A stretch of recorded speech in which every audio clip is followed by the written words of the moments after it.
देखो मिनरल्स क्या होता है, इट इज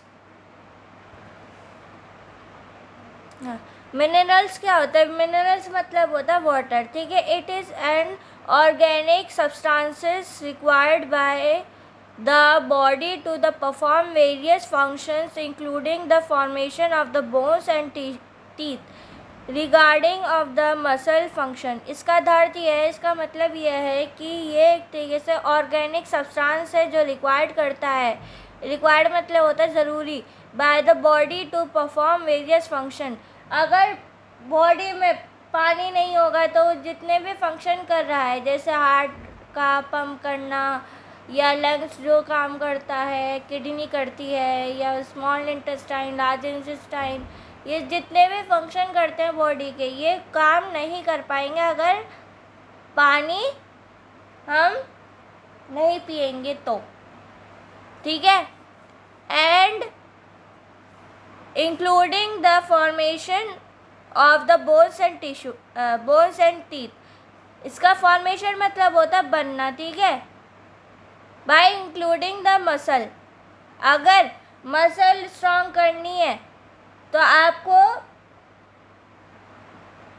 पानी पूरी तरीके से पीना पड़ेगा। अगर हमारी बॉडी में कितने परसेंट वाटर होता है तो 70% वाटर होता है, ठीक है। अगर हम न्यूट्रिएंट्स मतलब होता है फूड, अगर हम खाना खाएंगे पानी नहीं पिएंगे तो हमारी बॉडी जो है, हमारी जो मसल्स हैं वो स्ट्रांग नहीं होंगी, ठीक है, मजबूत नहीं होगी। इसको कहते हैं, अगर हमारी बॉडी को अच्छी तरह फंक्शन करना है, अच्छी तरह,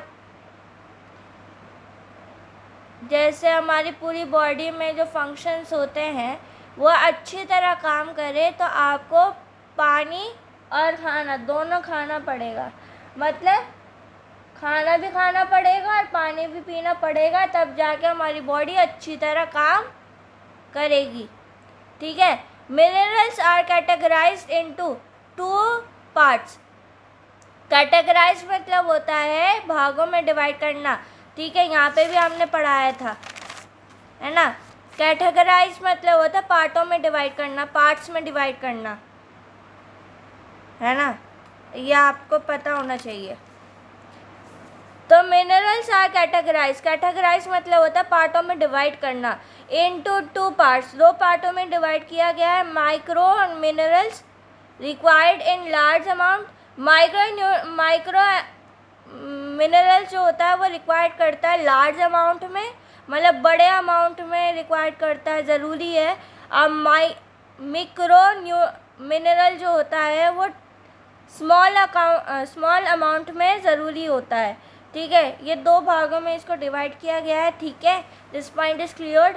अब आगे चलते। कैल्शियम जो होता है, कैल्शियम का सिंबल क्या होता है, केमिस्ट्री में पढ़ा होगा, कैल्शियम का सिंबल क्या होता है, Ca, ठीक है। ये कैल्शियम अगर हमारी बॉडी में नहीं होगा तो हमारी बोन्स और जो टीथ है वो गिरने लग जाएंगी, इसलिए बोला जाता है कि कैल्शियम का होना ज़रूरी है, ठीक है, डेली प्रोडक्ट है ये कैल्शियम का होना। और फॉस्फोरस जो होता है, फॉस्फोरस का सिंबल क्या होता है, K, और कैल्शियम का सिंबल क्या होता है, Ca, ठीक है। बोन्स और टीथ में इसको मदद करता है, मतलब बोन्स और टीथ को बनाने में मदद करता है फॉस्फोरस, ठीक है। सोडियम का सिंबल क्या होता है, Na, ठीक है। फ्लूइड बैलेंस, अब फ्लूइड जो होता है, फ्लूइड मतलब होता है, फ्लूइड क्या होता है, लिक्विड। लिक्विड को बैलेंस बनाने में, बैलेंस मतलब होता है कि बैलेंस करने में इसको मदद करा जाता है सोडियम। सोडियम जो होता है वो फ्लूइड पार्ट को बैलेंस बनाने के लिए इसका यूज़ किया जाता है, ठीक है।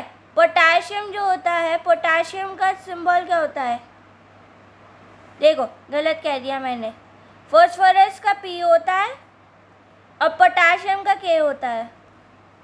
फ्लूइड बैलेंस मतलब फ्लूइड को बैलेंस करने में पोटाशियम का यूज़ किया जाता है, ठीक है। This point is cleared. अब आगे चलते हैं। आयरन जो होता है वो ऑक्सीजन ट्रांसपोर्ट, मतलब ऑक्सीजन को ट्रांसपोर्ट करने में मदद करता है। ठीक है, अगर हमारी बॉडी में ऑक्सीजन नहीं होगा तो क्या होगा, हम सांस नहीं ले पाएंगे, रेस्पिरेशन नहीं कर पाएंगे। ठीक है, और अगर आयरन की हमारी बॉडी में अगर आयरन की कमी हो जाए तो क्या होता है, अमेनिया होता है, अमेनिया। ठीक है, ब्लड में आयरन की कमी हो जाती है तो कौन सी डिजीज़ होती है, अमेनिया। ठीक है, अगर जिंक हमारी बॉडी में नहीं होगा, जिंक का सिंबल क्या होता है, Zn। आयरन का क्या होता है आप कमेंट में बताना। ठीक है, डीएनए सिंथेसाइजेस।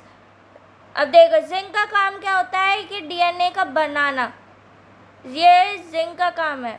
ठीक है,